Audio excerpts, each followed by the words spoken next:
మన దేశంలో యువ నాయకులు ఎవరు అంటే ఎవరెవరి పేర్లు చెబుతారు?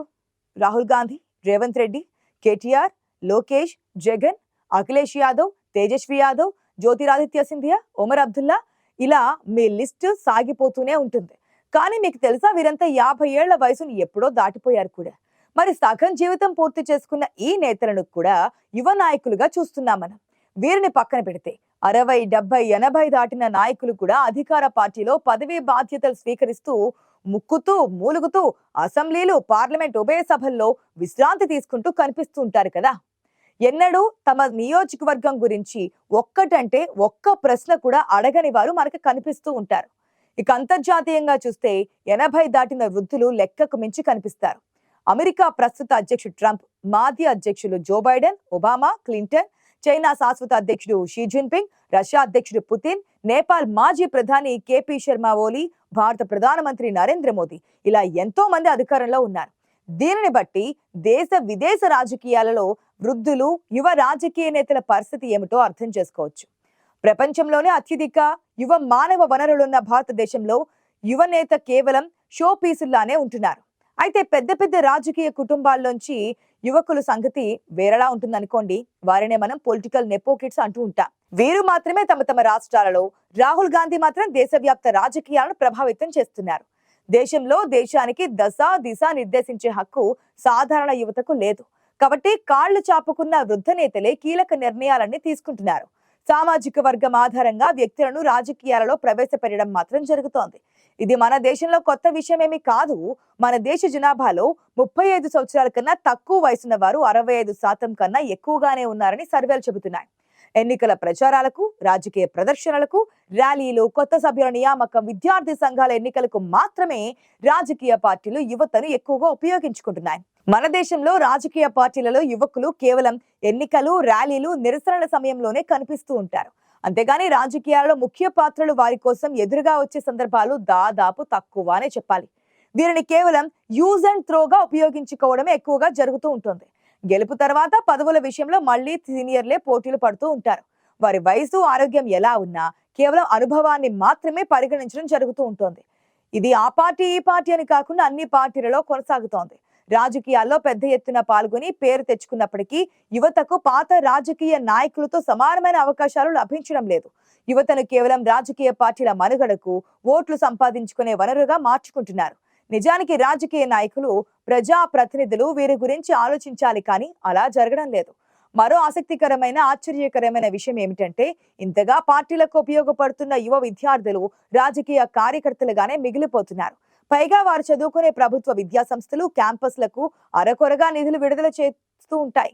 నాణ్యత లేని విద్య, అరకొర హాస్టల్ వసతులు సర్వసాధారణంగా ఉంటున్నాయి. అయితే రాజకీయ ప్రచారం కోసం మాత్రం వీరిని వాడుకోవడం జరుగుతూ ఉంటుంది. జనాభా వర్సెస్ ప్రాతినిధ్య గణాంకాలను బట్టి చూస్తే ప్రముఖ రాజకీయ పార్టీల ద్వారా ఎన్నికల రాజకీయాల్లోకి ప్రవేశించాలంటే యువకులు అనేక సంవత్సరాలు కష్టపడాల్సి ఉంటుంది. మరి ఒక జిల్లాలో వేలాది మంది యువకులు, మద్దతుదారులు రాజకీయ ఆశావాహులుగా ఉంటున్నారు. పరిమిత సంఖ్యలో ఉండే సీట్ల కారణంగా ఎన్నికల రాజకీయాల్లోకి ప్రవేశించే అవకాశం చాలా కొద్ది మందికి మాత్రమే లభిస్తోంది. అది కూడా సీనియర్ల ప్రాపకం ఉన్నవాళ్లు, వారసత్వం ద్వారా మాత్రమే యువకులు వస్తూ ఉంటారు. స్థానిక ప్రజా ప్రతినిధులు వారిని వాడుకొని వదిలేయడం కారణంగా చాలా మంది యువకులు కేవలం వాలంటీర్లు, కార్యకర్తలు లేదా మద్దతుదారులుగా మిగిలిపోతుండటంతో దీర్ఘకాలంలో నష్టపోతున్నారు. దశాబ్దాలుగా తమ తమ నియోజకవర్గాల నుంచి ఎన్నికయ్యే వృద్ధ నాయకులు అధికారంలో ఉంటే ఏం జరుగుతోంది? వారు పరిపాలకులుగా ఉండే పాలన అక్కడి ప్రజలకు ప్రాతినిధ్యం వహించేలా ఉండబోదనే చర్చ బలంగా వినిపిస్తోంది. అంతేకాదు ఈ విషయంలో ఇంకా రకరకాల ఆందోళనలు వ్యక్తమవుతున్నాయి. ఈ విషయంపై అనేక అధ్యయనాలు కూడా జరిగాయి. మామూలుగా పౌరులతో పోలిస్తే వయసు మళ్ళిన వ్యక్తి పరిపాలన చేయడాన్ని జెరెంటోక్రటిస్ గా వ్యవహరిస్తూ ఉంటారు. అమెరికా రాజకీయాల్లో వృద్ధులు పదవులు చేపట్టడంపై చాలా కాలం నుంచి చర్చ జరుగుతోంది. ఈ విషయంపై విమర్శలు కూడా ఉన్నాయి. 2024 అమెరికా అధ్యక్ష ఎన్నికల బరిలో మరోసారి జో బైడెన్, ట్రంప్ లు నిలవనుండడంపై దేశవ్యాప్తంగా చర్చనీయాంశంగా మారింది. సాధారణంగా అమెరికా పౌరుల పదవీ విరమణ వయసు 67 సంవత్సరాలు. ఆ వయసు రాగానే వారికి రిటైర్మెంట్ బెనిఫిట్స్ వచ్చేస్తాయి. డొనాల్డ్ ట్రంప్ వయసు 77 ఏళ్లు. ఆయన కూడా రిటైర్మెంట్ తీసుకునే వయసు దాటి 11 సంవత్సరాలు కావస్తోంది.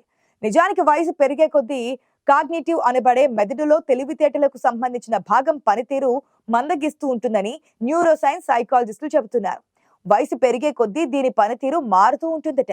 అయితే నాయకత్వం వహించేవారు పెద్దవారే ఉండాలా అన్న ప్రశ్నకు సమాధానం చాలా కష్టం.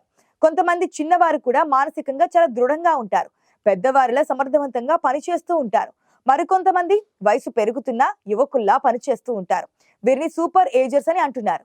దీనిని బట్టి నాయకత్వం వహించేవారు ఎంత వయసున్న వారే ఉండాలి అన్నది సరైన ప్రశ్న కాదని అంటున్నారు నిపుణులు. అయితే సైన్స్ పరంగా చూస్తే వయసు పైబడే కొద్దీ మెదడు పరిమాణం తగ్గుతోంది.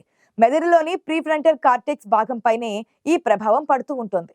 ప్రతి 10 ఏళ్లకు ఈ భాగం 5% మేర తగ్గుతోంది.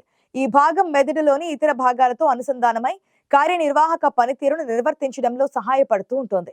నాయకత్వ సామర్థ్యాలకు అవసరమైన విషయ విశ్లేషణ, సమస్య పరిష్కరించే పరిణితి, లక్ష్యం నిర్దేశించేటువంటి నైపుణ్యాలకు ఈ భాగం పనితీరే ముఖ్యమంటున్నారు శాస్త్రవేత్తలు. 30 ఏళ్ల వయసు తర్వాత ఈ ప్రీఫ్రంటల్ కార్టెక్స్ పరిమాణం కొంచెం కొంచెంగా తగ్గుతూ ఉంటుంది. ఒక వ్యక్తి వయసు 70కి చేరగానే మెదడులోని ప్రీఫ్రంటల్ కార్టెక్స్ పరిమాణంలో వేగంగా మార్పులు చోటు చేసుకుంటున్నాయి. 65 ఏళ్ల వయసు అంతకన్నా ఎక్కువ వయసు ఉన్న వారిలో వైట్ మ్యాటర్ డిసీజ్ అన్న సమస్య కూడా తలెత్తే అవకాశం కూడా ఉంటుంది. దీనివల్ల తమ కార్యక్రమ నిర్వహణలో సమస్యలు తలెత్తే అవకాశం ఉంది. దీనివల్ల చురుకుదనం తగ్గి చేసిన పనులే మళ్లీ మళ్లీ చేస్తూ ఉంటారు. అంటే 65 ఏళ్ల వయసు రాగానే విరామం తీసుకునే వయసుగా భావించాలని అంటున్నారు నిపుణులు. పైగా అమెరికా పౌరుల సగటు జీవితకాలం 76 ఏళ్లు. ఇది ఒక్కో దేశంలో ఒక్కోలా ఉంటుంది. అక్కడ జీవన ప్రమాణాలు, ఆరోగ్య వ్యవస్థలపై లైఫ్ టైం ఆధారపడి ఉంటుందన్నమాట. అదే జపాన్లో అయితే 84.23 సంవత్సరాలు. కెమెరాన్ దేశంలో పురుషుల జీవితకాలం 60, కానీ అక్కడి అధ్యక్షుడు పాల్ బియా వయసు 90 ఏళ్లు. ప్రస్తుతమైన ప్రపంచంలోనే అతిపెద్ద వయస్కులైన నాయకుడిగా ఉన్నారు. అయితే ఈ వయసుల వారిలో తలెత్తే ఆరోగ్య సమస్యలను చూస్తే వారికి వచ్చే గుండె సంబంధిత సమస్యలు, హై కొలెస్ట్రాల్, హై బీపీ వంటివి మెదడు పనితీరుపై ప్రభావం చూపిస్తుంటాయి. అయితే అలాగనే అన్నిసార్లు వృద్ధాప్యంతో పాటు ఆరోగ్య సమస్యలు తలెత్తకపోవచ్చు. కొంతమందిలో వయసు పెరిగినా మెదడు చురుగ్గా పనిచేస్తూ ఉంటుంది. 70 వయసు చేరిన వారిలో కొత్త సమాచారాన్ని సంగ్రహించే సామర్థ్యం తగ్గినా సమాచారాన్ని విశ్లేషించే, దిశానిర్దేశం చేసే సామర్థ్యం మెరుగుపడుతూ ఉంటుందని అన్నారు.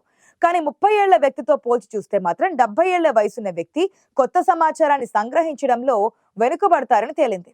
వృద్ధులు యుక్త వయసును దాటి వచ్చారు కాబట్టి అనుభవంతో కూడిన పరిణతి వారిలో ఉంటుంది. వారి యువకుల కన్నా యుక్తితో, సృజనాత్మకతతో కొత్త సమాచారాన్ని మరింత మెరుగ్గా అర్థం చేసుకునే సామర్థ్యం కలిగి ఉంటారన్న విషయంలో సందేహం లేదు. అయితే అమెరికా లాంటి యువ రాజకీయవేత్తల్లా లేక అనుభవం కలిగిన వృద్ధ రాజకీయ నాయకుల అన్న విషయంలో ప్రజలు ఏం నిర్ణయం తీసుకున్నప్పటికీ ఈ విషయం ఇప్పట్లో తేలే అవకాశం లేదు.